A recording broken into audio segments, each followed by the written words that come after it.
आवाज क्या है? आपकी आत्मा की आवाज। जैसे उदाहरण, खास करके जब आप कुछ गलत करने जाते हैं, यहाँ बैठे हर व्यक्ति के अंदर से एक आवाज आती है, ये गलत है, हर किसी के।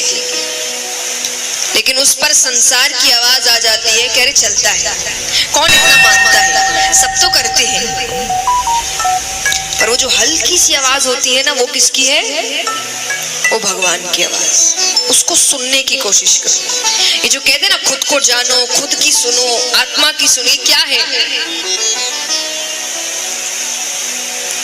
ये? आपके अंदर जो परमात्मा बैठी है, यानी परमात्मा, उसकी आवाज है। वो हर वक्त आपको बताती है क्या सही है, क्या गलत है। उसको सुनने की कोशिश करो, पर वो बहुत हल्की आवाज होती है, इसीलिए समय लगता है उसको सुनने में। एक छोटी सी कहानी सुनाती हूँ आप। जरासंध, किसी को याद है जरासंध कौन था? कल मैंने बताया था। सारे रिश्ते बोलो, 1 2 बताइए। कंस कौन? कंस के क्या लगते थे वो? ससुर। कंस के ससुर। तो भगवान को बहुत परेशान कर रहे थे। तो भगवान ने कहा कि अब इसका भी कुछ ना कुछ तो करना पड़ेगा, क्योंकि वो पाप बहुत करता, लेकिन एक गुण था उसमें, वो दान बहुत करता था। मतलब जो मांग लो वो दे। सुबह उठ के स्नान इत्यादि करके उसका पहला काम दान करना था ब्राह्मणों को।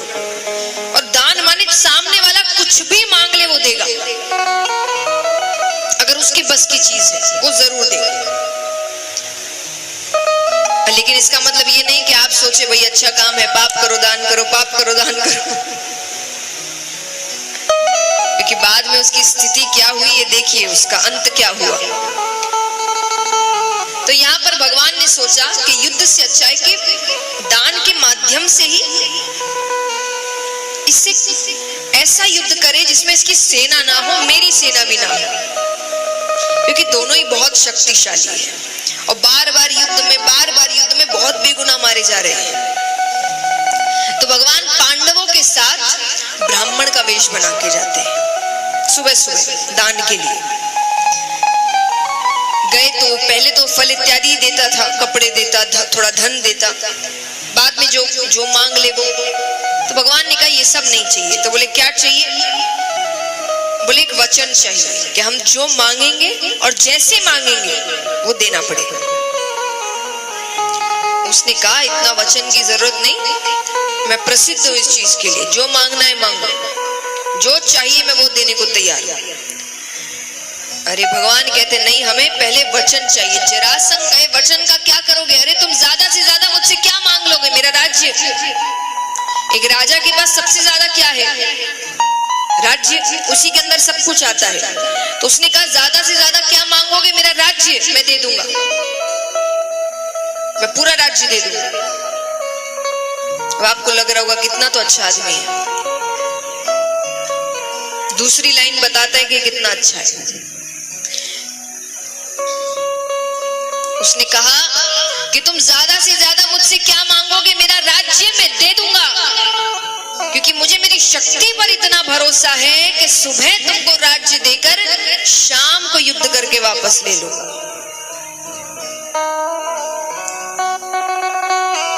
तो वो कहे, अब वो अपनी तारीफ पे तारीफ किए जा रहा है, मैं ये हुआ। अर्जुन को गुस्सा आ गया। अर्जुन ने कहा जितना कहा जाए उतना ही करो। युद्ध में इंसान गलती करता है, क्रोध में इंसान गलती करता है। अर्जुन ने गलती कर दी। भगवान ने 4 वर्ण बनाए हैं। कौन कौन से?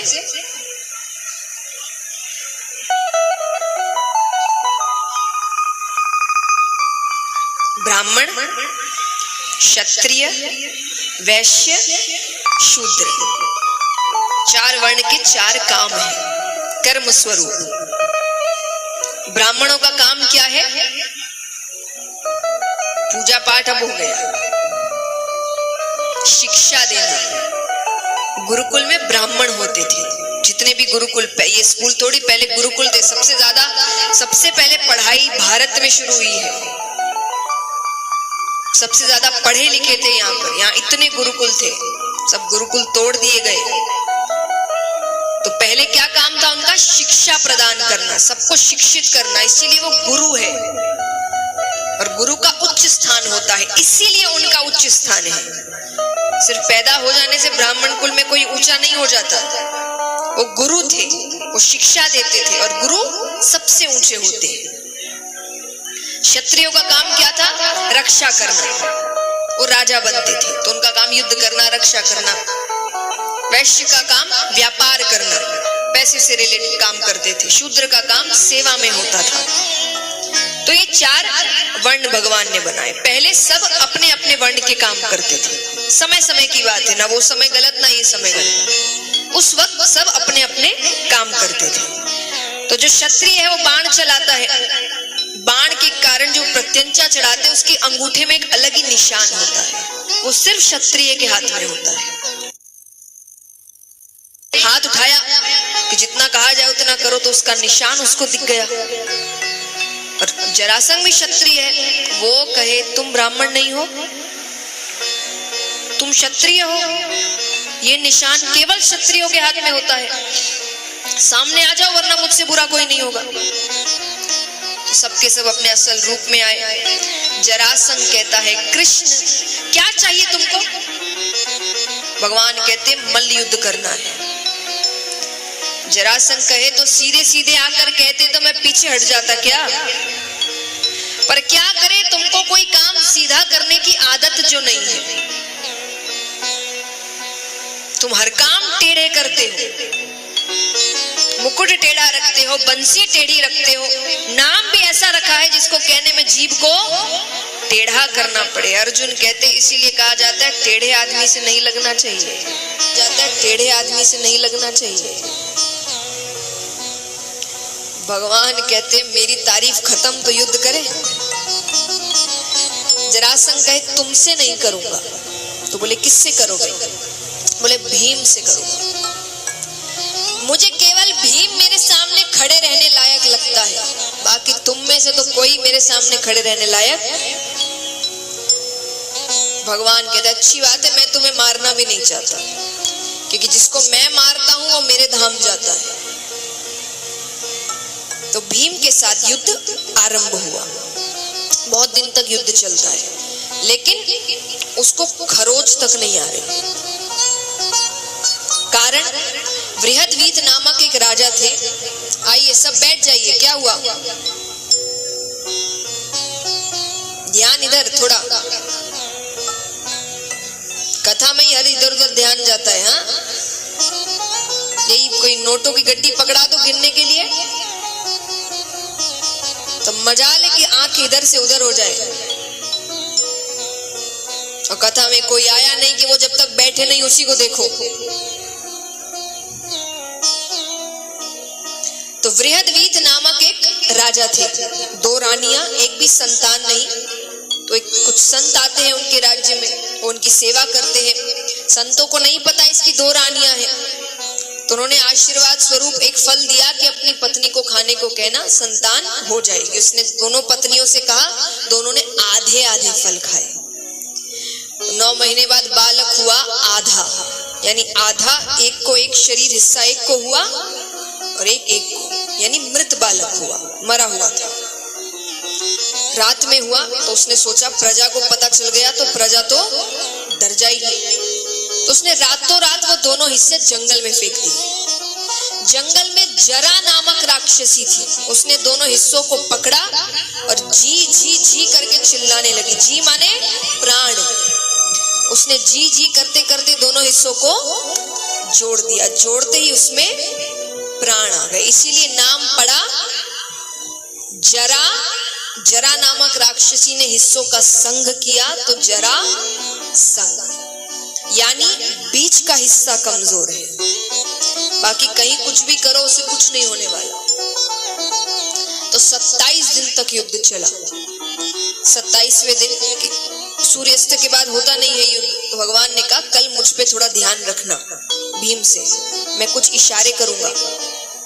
भीम ने कहा ठीक है, पर वो भूल गया। अब वो युद्ध किए जा रहा है, भगवान कह रहे क्या फिर सूर्यास्त हो जाएगा, फिर एक दिन निकल जाएगा।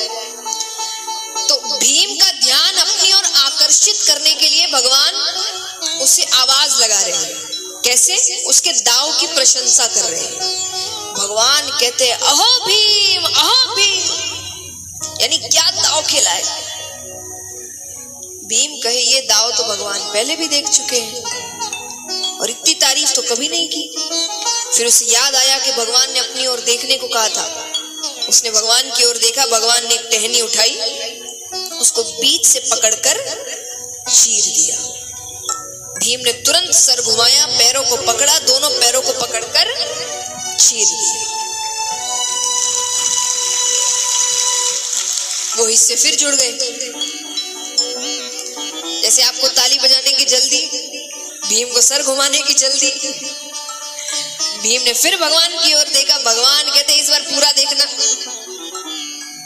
भगवान ने फिर टहनी उठाई, भगवान ने उसको बीच से चीरा और दोनों हिस्सों को विपरीत दिशाओं में फेंका, क्योंकि वो जब भी सामने आएंगे तब वापस जुड़ जाएंगे। तब भीम ने पैरों को पकड़ा और चीरते हुए दोनों को दो विपरीत दिशाओं में फेंका। इस प्रकार जरासंध का वध होता है।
राधे राधे दोस्तों, अगर वीडियो अच्छा लगा हो तो वीडियो को लाइक शेयर कमेंट ज़रूर करना।